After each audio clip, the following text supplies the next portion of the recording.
Hey, what's up everybody? Welcome to another video. I'm Rich Wilson, founder and film director of Vibe Media, where we help your brand build an influencer-level online presence using Filmmakers, tools, and tips to tell your story.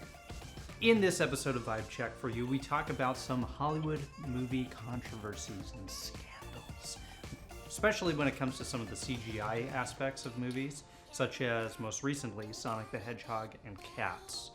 We talk about that and much more, so without further ado, on with the episode! Hey everybody, welcome back to Vibe Check, the podcast for aspiring filmmakers and film enthusiasts. And we are in episode 4, y'all. Woohoo! Episode 4. Halloween was last week. We're into the November season. Thanksgiving coming up. Kind of sad Halloween's over, but you know. Oh, I know. It'll be here before we know it. Yep. And Halloween never dies. And here we go. Turkey time, almost. Oh, God.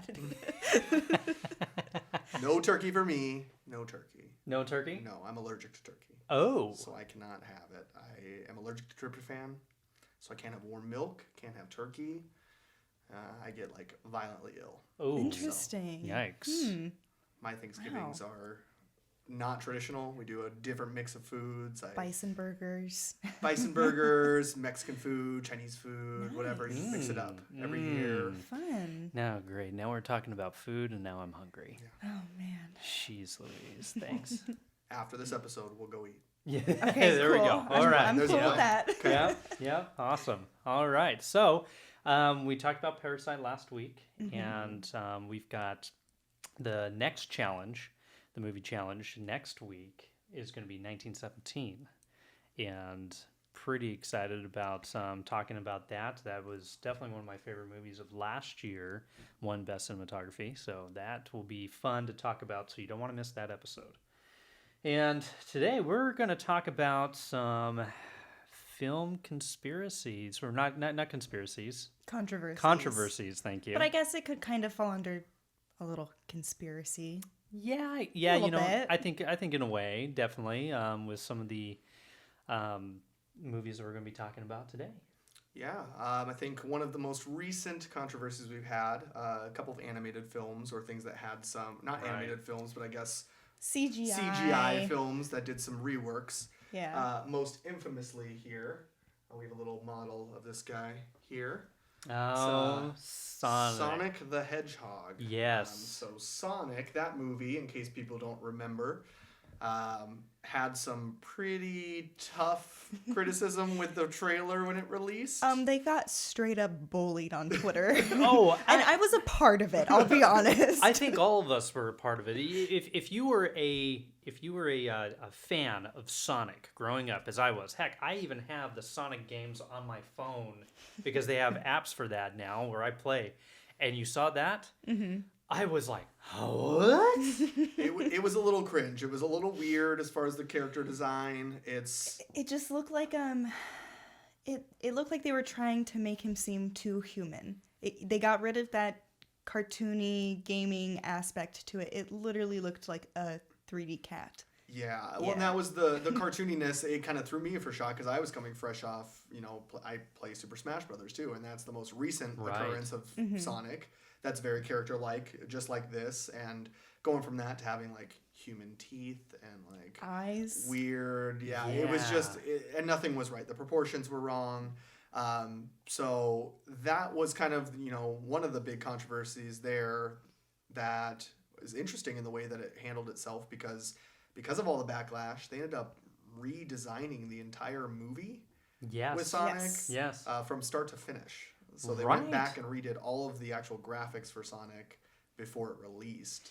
And then unfortunately went under the animation studio. Sadly, unrelated to the Sonic controversy, but yeah, that's pretty much what happened right after. Did you guys see the movie? I went and saw it Valentine's Day with my boyfriend for our date. Ooh, how romantic. It was. We went to Dr. a nice Robotnik, dinner. Yeah, and then we went and saw Jim Carrey with a big goofy mustache. Loved it.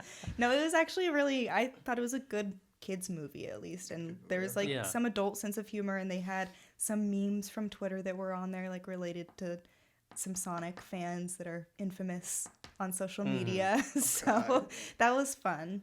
But I mean, they definitely needed to redo it, and I'm glad they did. See, and I never saw it. I haven't seen it to this point here yet. I heard a lot of controversy about the movie, though, being essentially like a walking advertisement. Like they kind of... It was Olive Garden.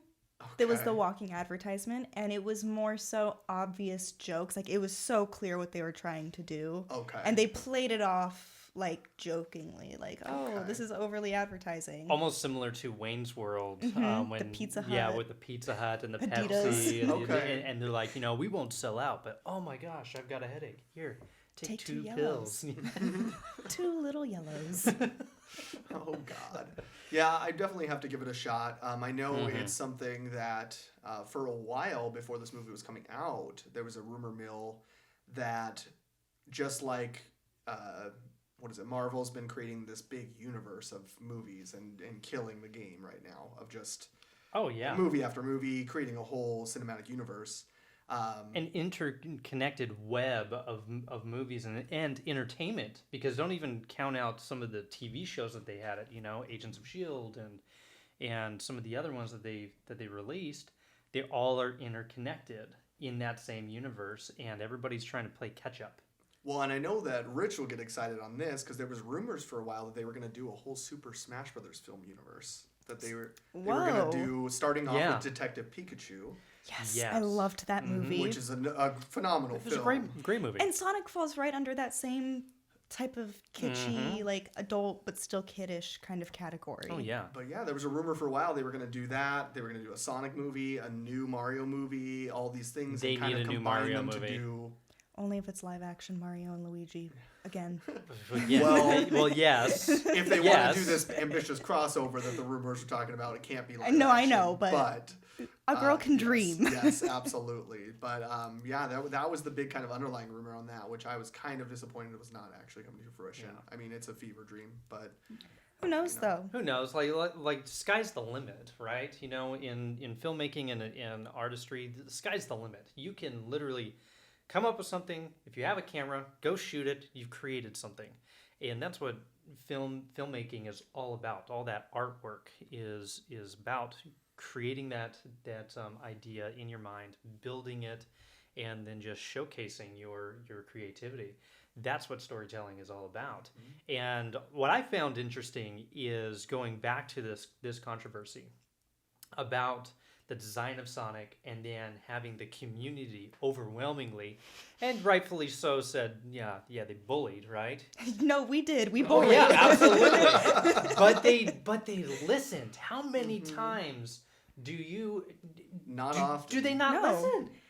And it was in their best interest to do it as well, because the theater was packed. Like, not only was it filled with families, but there was also couples in there, like me and my boyfriend. Like, it just... On Valentine's Day. And for me, I went purely to support what they had done. Like, they listened to us as an audience, as, like, a demographic, and it's like, hey, we're not going to take interest in this if this is what it's going to be. Yeah, how many times, do you get something that happens in a movie that's not necessarily in continuity with the source material, and you have a community that backlashes against it, and then you have the studios, the filmmakers, or whatever, and just go, oh, you little people, you don't know what you're saying. Well, it's just for money. Yeah, I don't think there's really been anything like that before. I think the closest thing that we've really had is controversies with actors. If there's some sort of controversy that they'll reshoot with a different actor, some of the scenes that they've done, if it's feasible enough, or whatever it happens to be. But I don't think there's ever been, especially with a CGI movie,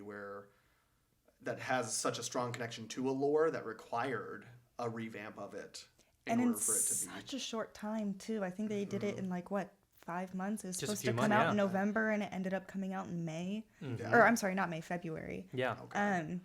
But yeah, I was genuinely impressed to actually see an animation studio and a production company listen to what the audience wanted, because nowadays with big movies coming out like this, they're kind of just like, yeah, whatever, we're just here to make money, and then that's it. Well, and I think they had to, with it being this character specifically that people know. I think if it was a different character altogether that people did not have an attachment with, and they were maybe doing a reinvigoration of this character. Sure. Try to bring them back to the line or to the front lines, but this character has not been missing. Sonic games are still coming out every other year or every couple years. Nintendo and them have a close relationship there. So, I mean, it's something that's always been in the forefront of people's mind. So that's where the controversy is really kind of coming to play on this situation. Right. Well, and I just actually have this thought when thinking about this is, one, who thought of that was even a good idea? And two, how many people did it have to go through before they actually released the trailer and said, yep, that looks good, that looks good, that looks good? And you know that one guy who had to that poor guy who had to sit and animate it the first time was the whole time just being like, this does not look right, this does not look right. And then he had to release it, and he was shoved to the side, and guess what? He was vindicated, silently vindicated, but... You know, definitely more overtime and more extra work for him. Yeah, so, honestly. it's an interesting one, I think. But this isn't the only movie that we've had recently that kind of went through a revamp like this. Yeah, no. I don't know if you guys are familiar with the Cats fiasco. Oh, Cats was one of my favorite Broadway plays until the movie? this. Yeah. Yeah, poor You know, Dame Judi Dench. I remember growing up in the 90s, definitely Cats was like the biggest talk of the country, you know? Yeah. Big Broadway show, very popular. Cats was just on everybody's brains for a long time in the 90s. Yeah, I mean, it's affected me, and I didn't grow up in the 90s. I grew up in the early 2000s, and I wore out my VHS tape of Cats. It was the longest running Broadway show, wasn't it? Yeah, I believe so. I'm not. You don't quote us on that. Up until if recently, you know, I thought it was. Yeah. Oh, and I actually just remembered I've seen Cats the musical live. My mom used to work at the Phoenix Broadway theater or whatever that they have out there, and she took me to go see it when I was like 7 years old, and it was like the most entrancing thing to watch as a child, like seeing these humanoid cat things. Like, Yeah. it was so interesting to watch. Story's got some plot holes in it, but I mean, you know, it's not the greatest cinematic story I of was all a child, time. but Sure, but taking a Broadway play like that and switching it into a movie, not just a movie, but like a movie nowadays. Like, I think if it was the early 2000s, they probably would have done a really great job filming a movie like that. But now, with all the technology that we have with CGI and with it gets overused. It got way overused. Way overused in this film. They should have stuck with the original makeup and costuming from the actual play. I felt like that would have put them 10 steps above where they are now. At least for the costume. Yeah, I think you're right. Costuming and makeup. Use the CGI for everything else. Yep. But also, It's a good thing that they almost a good thing that they had this much CGI, because this turnaround was even shorter than Sonic's, I think. Yeah, the movie was already released. So it released, and then like 3 days into its release or something crazy, because of fan outrage about, I don't even remember what the outrage was. Judi Dench's hand. She still had a human hand. And it was very obvious. That was what they had to go back through and fix. Well, they had that, but then they had actually something with the character designs. I think it was something weird. Oh, like they were bubble ill-proportioned, or yeah. ill-proportioned. Yeah. It was a really weird thing, but they literally went and redid the entire movie 3 days after release, and then Right. regave it to movie theaters in a corrected version. And it still sucked. Which and it still did. And then you have another huge controversy is, why the buttholes? Because why not, Rich? But why? Why? why the whole story? It's got to be, Why the whole it's got to be story? animatronically correct. But why? But the sizes in this movie are not in proportion. Like they cats were have literally like the same size as the roaches they were dancing with. I know, and then there would be like the couch, and all these things would be like different. I don't even know. My brain. And that's why they should have stuck with the practical effects of it. Like, yes, maybe CGI some of like the roaches that are like dancing through, or like the big trash cans that they're passing by, but it just set off the proportions. And I felt like the people who worked on it, they were probably given individual scenes to fix or to work on as far as CGI and rendering goes. None of them were on the same page. Well, and I think it's only to us trained eyes that we see those things. I think people who enjoy the show may not have noticed that there's some some things that are off about it. I think they did try a little too much with the star-studded cast. I think that was the biggest thing about this movie is that and it was a great cast. Like you've got Judi Dench or Dame Judi Dench. You've got Taylor Swift. You've got so many of these great characters. Yeah, he was great. You got all these amazing actors and actresses just all across the board. Well, even Dame Judi Dench, she was so excited to be in this movie because she was supposed to be in the original cast. Oh, really? Of the Broadway play, but she like broke her ankle a week before the show opened, and she never got on stage for it. Man, that has to be a letdown for her then, to have it come out looking like this compared to the OG version. Right. You know, like all of them are very proud of the movie-ish. You know, but they were proud that they were part of it. I feel like Taylor Swift is probably the most proud, and that's only because she wrote some of the songs. Of course she did. Which, I mean, she did a good job because she's Taylor Swift. Music is her profession. Absolutely. But I mean, if you're gonna turn a Broadway play into a movie, you need to just stick with the story. I mean, they did Into the Woods, and it was wonderful. It was great. They kept all the original songs, didn't really add anything extra. The acting was phenomenal. Even the stuff that was CGI was really well done. Right. Yeah, it's a tough spot. It is definitely unprecedented for us to have a movie that was so quickly changed right after release. I've never heard in my lifetime of anything 3 days later. Insane. Getting re-released in theaters, essentially a completely different version. But yeah, I mean, it just goes to show nowadays too the capabilities of CGI in movies is that they didn't have to have. Maybe it's good that they didn't have practical effects on these actors, because imagine trying to fix anything that's a practical effect. I don't think there would be anything to fix, though, if there was practical effects. They wouldn't have had a human hand. They probably wouldn't have outrageously enlarged cat buttholes. They probably could have proportioned much better, too. Well, they also could have focused, I think, less on having a star-studded cast for this. They could have had better actors and taken more time to do this movie. Or maybe even like cats, not look like a human version of them as a cat. Right, or even like cast people who have actually been on Broadway, you know. Or in the play. Or even in the play, you know. It's just look what they did for Greatest Showman, right? A lot of that was definitely CGI, like the sets and some of the other effects that they did, obviously. But, you know, I think that in that case they did it right because, you know, they've got a great cast. Half the cast were already on Broadway. Or have been in like movies that were already like that, like Les Mis. And exactly. And, you know, I remember being in a like intro to theater class back in community college, like 13, 15 years ago. And that's when I first saw Wolverine, Hugh Jackman, singing in Oklahoma. And I was like, whoa, there's a lot of people he's got some pipes. There's a lot of people that surprise you too, though. I mean, I remember the first time I found out that Gerard Butler was the Phantom of the Opera. Yes, yeah. I was like, what? And there's another one, Phantom of the Opera, amazing musical and play, and that was put in a movie, brilliant, but absolutely brilliant. But that's a type of movie that wouldn't need CGI for it, though, because you can make everything in that. Not in today's time, you know. Yeah.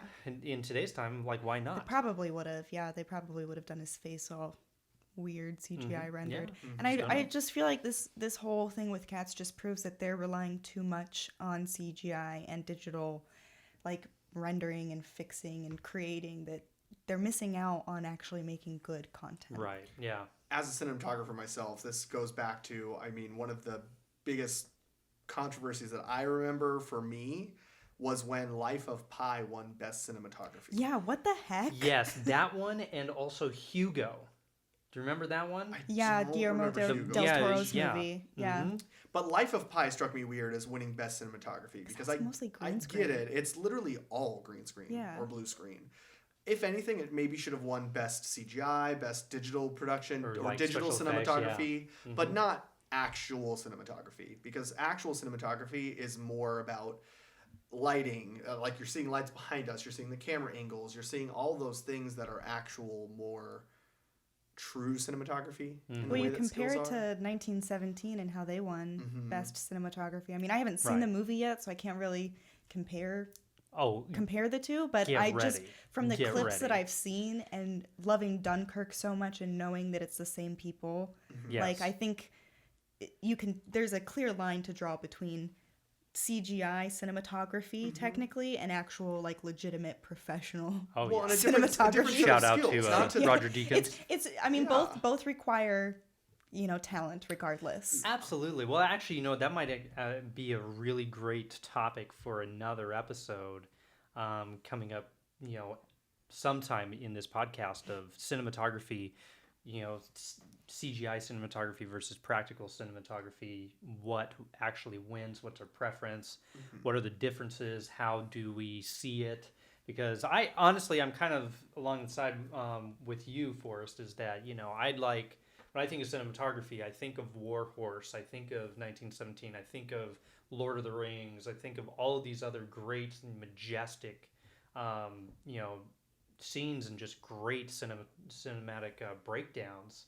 Whereas you get something like Hugo or Life of Pi winning cinematography, and you're like, really? That's not the right category for it. Yeah, that's what the controversy I think is that I'm like, again, it should have been best digital cinematography or digital CGI, like, because it's not the same. It's a different set of tools. It's a different trained eye for it. Like, I know that I personally couldn't do CGI stuff as well as somebody who's trained on it. Well, how can you even do cinematography with CGI if you're filming it on a blue screen? Like, how do you know what your shots are going to look like until it's finished by someone else who animates it for you? Besides the only real person being the person in a boat or whatever on a green screen, you can do lighting and cinematography on that boat and that person, but everything else is computer generated. So even the lighting, you have to make sure that tiger looks there's the same lighting lit. too, and they're adding post lighting out of it too. Absolutely. So there's a lot of controversy in the film industry. One other thing too, I mean, I don't know if you guys have ever seen this documentary on Netflix. It was called "This Film Is Not Yet Rated." No, but I've scrolled past it. This was a whole thing about a guy who went on a journey to expose the film rating board, the board that gives ratings to films. Because they're supposed to be secret members that meet a certain criteria. Like they have to have a kid that's under the age of 18. They have to be between this age and this age. Because they're trying to get a good scope of everything. Right. And he, throughout this documentary, went into all of these things about how all of these board members did not fit the criteria that they said they would. And then also how certain films that had almost the exact same shots, shot for shot, would be rated differently based on, if it's a gay versus a straight scene, if it was a foreign film versus a U.S. film. It would have different ratings. Stupid. And then the controversy of sometimes this film would get a rating of this, but they wouldn't tell the screenwriters or the directors why. So they couldn't make adjustments to try to reach this level that they would need to. It was just like, oh, your film's not meeting this teen criteria or this whatever rating, so you need to fix it. And you'd be like, okay, well, what do I need to fix? Figure it out. And you're like, that's not how it works. Like, I need to know what's pushing it over that line. You're right. So, as much as I love the industry, I know there are flaws in it. I know there's things that obviously we need to listen to people, because after a while, the industry just gets so flooded with the same minds, It's oversaturated. It's oversaturated with remakes. It's oversaturated with the same ideas, the same things. Plots. And that's where those independent films that start getting traction come from, is because it's a different idea or a different way of telling the same story. Shout out A24. There you go. Right? Yeah. Their movies fall under such a broad spectrum of genres, from like Hereditary to Lighthouse. Like, what? Oh my goodness. The range is incredible. Oh, absolutely. Well, other controversies. Conspiracies. Not necessarily conspiracies. I think, there's always things. Well, the big conspiracy with the Sonic thing is that they originally released the bad animated trailer first to get traction and get people interested. Oh, interesting. So that's why at the beginning I was like, well, kind of conspiracy-ish if you're, into buying that. If you're into that. Well, you know, it could definitely be feasible. You know, The animation it would studio make went sense. under, so I don't know if it was. If Well, it's it possible. was one of those risks that they took that definitely didn't pay off. Well, the right? worst part was the Sonic reanimation wasn't even what put them under. It was another movie they had released right before the Sonic movie. It's a whole other problem. Think smart. If you're going to design some characters that have some legacies, think smart about it before you do it. Yeah. I think jumping back, I'm going to do one more deep dive with you guys. Ooh, deep dive. Do you remember the Blair Witch Project? Oh my goodness, yes. When that came out.